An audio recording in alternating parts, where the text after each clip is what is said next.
Tuhan bersamamu. Inilah Injil suci menurut Yohanes.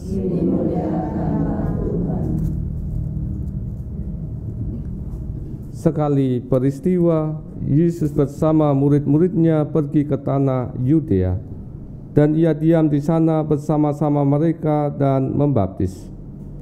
Akan tetapi Yohanes pun membaptis di Ainon dekat Salim, sebab di situ banyak air, dan orang-orang datang ke situ untuk dibaptis, sebab pada waktu itu Yohanes belum dimasukkan ke dalam penjara.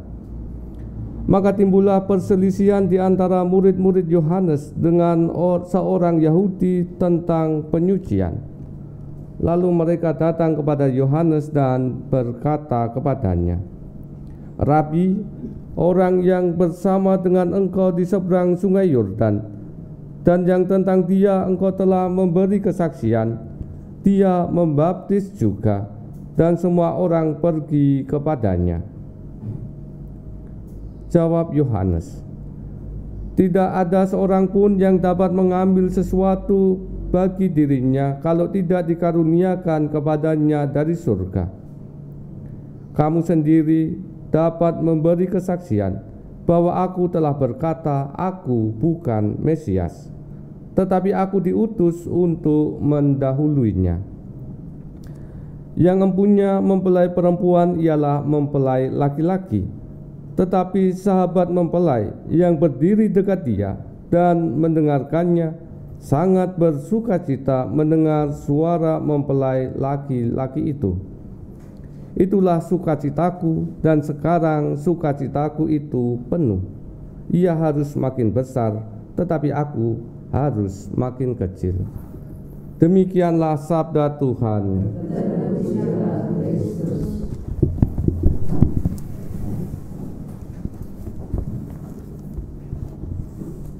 Sekitar 15 tahun yang lalu, STFT kami, Sekolah Tinggi Santo Yohanes, mengadakan pentas teater yang bisa dikatakan cukup sukses. Banyak penonton yang memuji penampilan para pemain teater. Tetapi yang tidak pernah dilihat oleh para penonton yang mengagumi para pemain itu adalah orang-orang yang berada di balik layar. Karena selain para pemain, ada orang-orang di balik layar yang tugasnya mengganti background panggung, membuka tutup layar, dan mereka itu penting. Dan yang lebih penting dari mereka ini adalah para pembisik yang berada di pojokan-pojokan panggung, yang tugasnya adalah mengingatkan adegan yang harus dilakukan oleh pemain dan mengingatkan kata-kata yang harus diucapkan oleh pemain itu seandainya para pemain itu lupa. Yohanes Pembaptis bukan sosok yang berada di balik panggung. Ia adalah tokoh yang terkenal. Injil mencatat bahwa ia memiliki murid-murid. Salah satu murid yang disebut dalam Injil Yohanes adalah Andreas. Dan Injil sekaligus menyebut bagaimana Yohanes tidak takut kehilangan muridnya,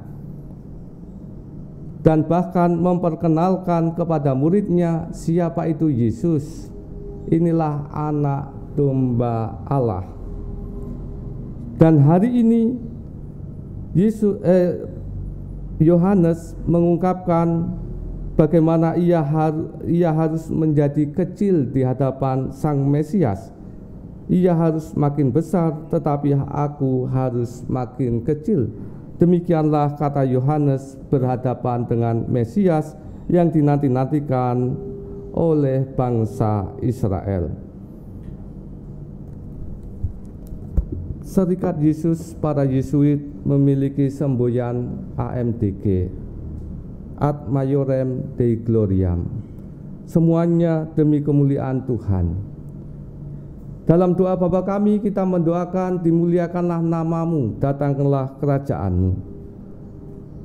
Melalui doa itu kita mau mengungkapkan bahwa kita mau memuliakan Tuhan, baik melalui perkataan maupun melalui perbuatan kita.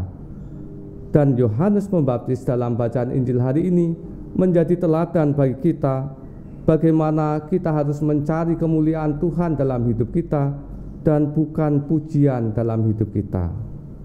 Dan keuskupan kita melalui Ardas tahun ini mau mencoba menyadari diri siapakah gereja di hadapan Sang Mesias, anak domba yang mengosongkan diri menjadi manusia.